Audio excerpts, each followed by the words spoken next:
Welcome to the Mobile Home Park Mastery Podcast, where you will learn how to identify, evaluate, negotiate, perform due diligence on, finance, turn around, and operate mobile home parks.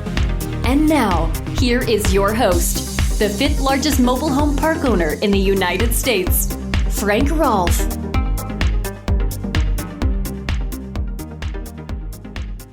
Why are roads so important to mobile home parks? Mainly because the definition of a mobile home park is two or more mobile homes on one platted piece of property. And one of the first things you notice when you enter any mobile home park is, in fact, the roads.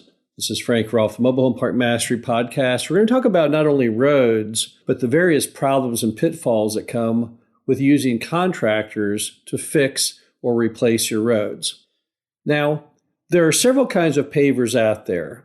There's the one that does really large projects, typically for the highway department. They have huge equipment and very professional, and you won't have any problem with these groups at all because they're used to the bidding process that city and federal governments require, and they're used to working in a civilized society, and they understand the importance of reputation. But then there's a second group of companies out there that pave roads and mobile home parks, and these are not quite so good. They don't have the big equipment. They don't have often a whole lot of expertise. They may not have really a lot of good will and recommendations from prior customers. And unfortunately, this is the group that most park owners have to work with because our projects are not in the millions of dollars traditionally, but only in the thousands. In the world of paving, there's a huge, huge difference. Just to pave a mile of county road is $1 million plus project. But to fix the potholes in your mobile home park may only be $5,000 or $10,000. And even an overlay of your roads may only be maybe $50,000 or $100,000. So as a result, you're working with a group that traditionally is not that attuned to professionalism. And as a result, over the years, they have developed a lot of interesting ways to try and get extra money out of the customer, kind of their extra additional markup, which they don't quite tell you on the front end. So I thought we would go over what some of these tricks are that some of these pavers use. Not all. I mean, there's a lot of great pavers out there. Don't get me wrong. But the problem is if you make a mistake, the damage to you and your business and your profitability is going to be massive. So you really have to watch out for these few scams. So the first scam is the classic quoting of the job, not by a final price, but by the truckload. What they'll do is they'll tell you, I'll go ahead and fix your roads, and it's going to cost whatever the number is, $500 per truckload of asphalt. And what the problem is going to be is you'll ask them, well, how many truckloads do you think we're talking? And they'll say, oh, I think we're only talking about 10. And then when your bill comes, it turned out to be 20 or 30. And the problem is you don't have anything in writing other than them saying they're going to charge you X dollars per truckload. So as a result, you don't really have a paper trail to dispute what they're saying. And when you won't pay them, they're going to threaten to sue you or slap a lien on the property. So how do you get around that kind of a pitfall? Well, you've got to get a price that's turnkey. It has to be the price of all the truckloads of whatever materials plus labor comes to a final price. Don't let them tell you they can't do that. Of course they can do that. Any city or governmental group that's going to go in and get paving done, and I'm talking even the larger, more sophisticated customers that might use the same kind of a paver, maybe the Walmart parking lot or the McDonald's parking lot for annual pothole repair. They're not going to accept any bid that is not turnkey. So when they tell you they can't do a turnkey, that's not true. Obviously they can. They can guess how many truckloads of material they need. And if they're wrong, well, tough. And if they're right, well, that's great. But they can't put you in the position of the customer of not knowing the final. They have to know the final amount. So never sign an agreement that has anything other than a final, total, turnkey price without exception.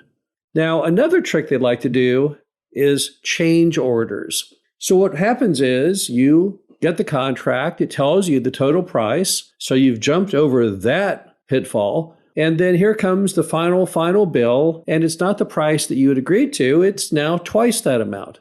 You then say, how is this possible? I have an agreement with you for this price. And they say, oh, well, it's all those additions that you agreed to.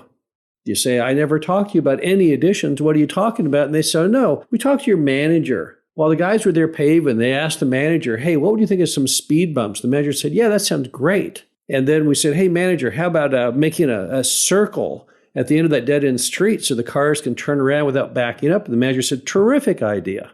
And lo and behold, your manager did authorize all these additions without your permission.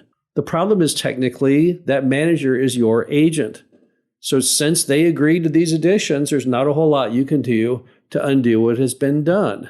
So how do you solve that?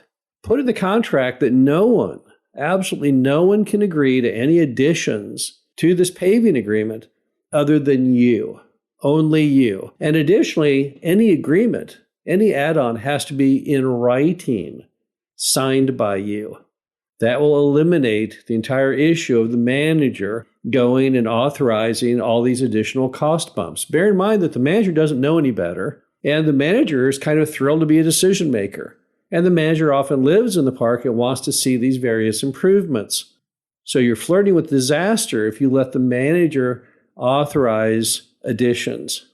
Next problem is when everything you thought was included in the bid turns out to not be included. We've had pavers who've gone in and then tried to come back later and say, oh, well, but we didn't include the speed bumps.